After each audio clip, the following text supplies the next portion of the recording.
Assalamualaikum warahmatullahi wabarakatuh. Salam bahagia, salam sejahtera, salam Putri Cempa. Sahabat Putri Cempa dimanapun berada, sebagai orang tua kita tentu menginginkan anak-anak kita itu patuh, hormat, dan taat kepada orang tua. Tetapi memang banyak kasus kejadian anak yang tidak mau menghormati, bahkan durhaka kepada orang tua. Apa sih sebetulnya kewajiban seorang anak terhadap orang tua? Apakah memang seorang anak itu wajib untuk taat dan menghormati orang tuanya, ataukah anak kadang-kadang juga boleh untuk menentang kepada orang tua? Nah, ini kembali kepada kita sebagai orang tua. Saya akan menyoroti tentang kita dulu sebagai orang tua. Apa yang sudah kita berikan kepada anak-anak kita sehingga anak-anak kita itu mampu dan mau menghormati kita. Tentu sebagai orang tua kita tidak boleh terlalu menuntut anak-anak kita, karena mereka juga nantinya akan mempunyai kehidupan sendiri, akan mempunyai keluarga sendiri. Tetapi ketika mereka masih kecil, masih balita, kita tentu bisa memberikan pemahaman bagaimana sebagai orang tua kita ingin dihormati, kita ingin dicintai, kita ingin disayangi oleh anak-anak kita. Bagaimana cara menumbuhkan anak-anak kita supaya selalu menghormati orang tuanya? Sahabat Putri Cempa, tentu mulai dari orang tua itu sendiri, karena anak-anak itu lahir dalam kondisi yang putih bersih. Dia mau jadi hijau, dia mau jadi merah, dia mau jadi biru, itu tergantung orang tuanya dan lingkungannya, karena mereka lahir jiwanya bersih, putih seperti kertas. Mau ditulisi seperti apapun itu tergantung orang tuanya dong. Untuk itu wajib kita menyadari itu, bahwa kenapa anak saya tidak menghormati saya? Mungkin saya sebagai orang tua dulu memang kurang tepat dalam mendidik. Tapi apakah kemudian bisa dibenahi? Sangat bisa dong kita benahi dari sekarang. Sahabat-sahabat Putri Cempa yang menjadi orang tua yang masih muda, ayo kita bedah bareng-bareng bagaimana cara melatih anak-anak kita supaya hormat terhadap orang tua. Yang pertama, kita memposisikan diri sebagai orang tua yang layak dihormati. Dari hal yang sepele dulu, tentang sikap, perbuatan, dan penampilan. Seringkali kita melihat orang tua tidak menyadari tentang dirinya bisa menjadi sosok yang dihormati oleh anaknya. Sikapnya menyebalkan, kemudian pembicaraan atau kata-katanya sangat menyakitkan, dan penampilannya norak. Apakah ada? Banyak banget. Karena kadang-kadang anak-anak itu ngadu kepada gurunya, "Bu, aku lo benci mamahku, masa ngeterno aku sekolah kalau pakai celana pendek, aku isi nak dimeti konco-koncoku kok. Mamahku ku ngono kok." Padahal kan itu kan aurat ya Bu Guru, tapi mamahku masih pakai celana pendek ke sekolah. Ini bagi yang muslim, kebetulan sekolah anaknya di sekolah yang pendidikan agama Islam misalnya. Tentu kita harus menghormati anak-anak kita dong. Kalau kita mau dihormati, mau kemudian anak-anak kita taat. "Aku lo Bu, Bu Guru, semalam aku lo benci sama papaku, kenapa? Masa papaku ngarang-ngarani bocah kok kaya ngene gitu," misalnya kan, sumpah serapah gitu loh. Nah, sumpah serapah itu kan, itu juga anak-anak sakit, telinganya sakit, hatinya sakit disumpah serapahi orang tua seperti itu. Dan itu tidak bisa dilupakan. Kenapa bapakku setega itu, kenapa mamahku setega itu menyumpah serapahi aku, kan begitu. Jadi kemudian juga dari sikap kita sendiri ketika kita memberikan sesuatu barang kepada anak kita.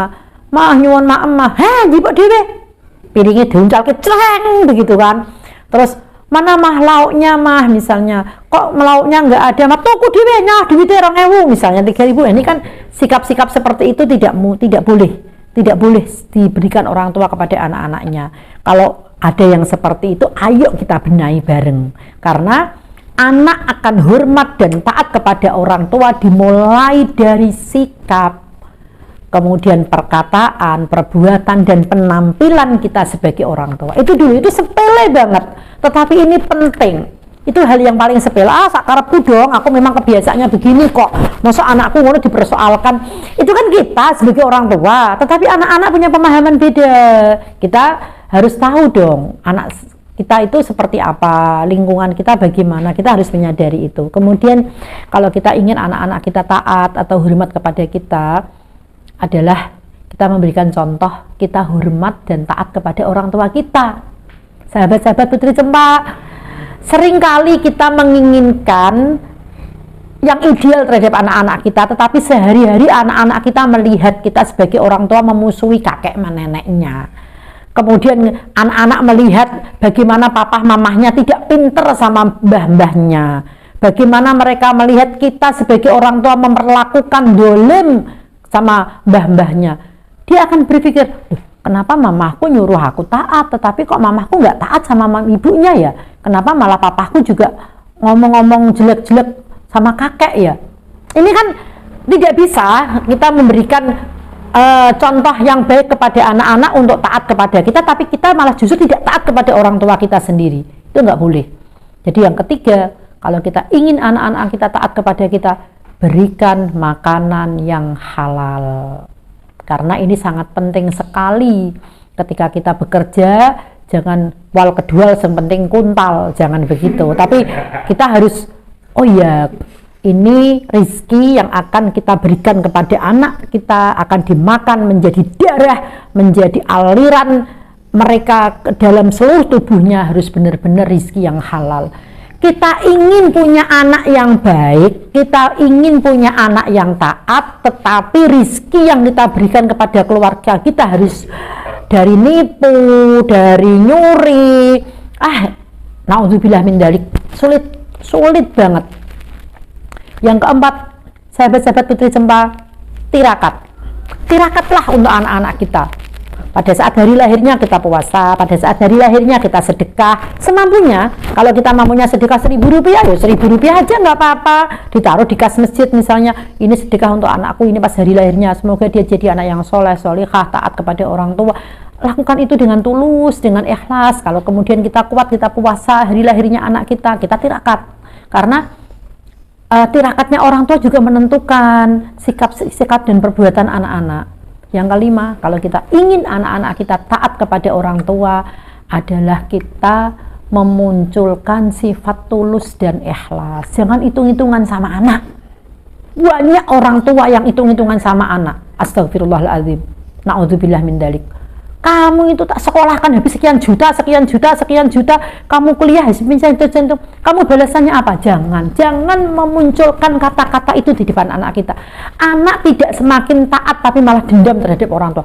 Siapa yang nyuruh lahirin aku? Siapa yang nyuruh sekolahin? Kan begitu. Jadi jangan memunculkan itu. Tapi bahasanya diganti dengan bahasa yang membuat mereka itu terenyuh. Kakak, adik, dari kecil kamu sekolah sampai kamu kuliah, mamah itu berkorban, papa berkorban. Nanti tolong jadi orang yang baik ya, yang bermanfaat untuk bangsa dan negara. Kalau kamu bermanfaat bangsa dan negara, mamah akan bangga. Mereka akan tahu dengan sendirinya, kalau aku bermanfaat untuk bangsa dan negara, aku harus bermanfaat dengan orang tua aku dulu dong. Dari orang tua aku dulu, baru aku bermanfaat untuk skup yang lebih luas. Ini doktrin, tetapi justru akan membuat anak itu merasa terenyuh, terpanggil hatinya untuk taat dan hormat kepada orang tuanya. Dan yang terakhir, untuk membuat anak kita hormat, taat kepada orang tua adalah kita selalu mendoakan tanpa putus. Selalu kita doakan tanpa putus. Seingat kita, setiap waktu kita selalu melantunkan doa untuk anak-anak kita. Ya Allah, itu amanahmu, tugas sudah saya jalankan dengan baik, saya sudah menjadi orang tua yang baik, saya sudah ikhlas merawatnya, saya sudah tirakat untuknya, saya sudah memberikan teladan yang baik bagi dirinya. Sekarang aku kembalikan semuanya kepadamu ya Allah. Didiklah anakku, jadikanlah orang yang bermanfaat untuk hidupnya, untuk akhiratnya. Doakan, lantunkan doa itu dengan kontinu terus menerus sampai kita menghadap kepada Allah. Jangan putus mendoakan anak-anak kita, karena anak-anak itu tentu mengalami proses-proses kehidupan yang tidak sama. Jadi doa orang tua itu menentukan sekali sekali nasib dari anak-anaknya. Doa orang tua paling menentukan. Jangan pernah kita mendoakan yang tidak baik, jangan pernah kita memberikan kata-kata yang mengganggu proses kehidupannya kelak. Selalu doakan kebaikan, keselamatan, kesuksesan, kelancaran dalam hidupnya. Selamat menjadi orang tua. Moga-moga anak-anak kita menjadi anak-anak yang taat, berbakti kepada orang tua, kepada agama, kepada bangsa dan negara. Salam sejahtera, salam bahagia, salam putri cempa. Assalamualaikum warahmatullahi wabarakatuh.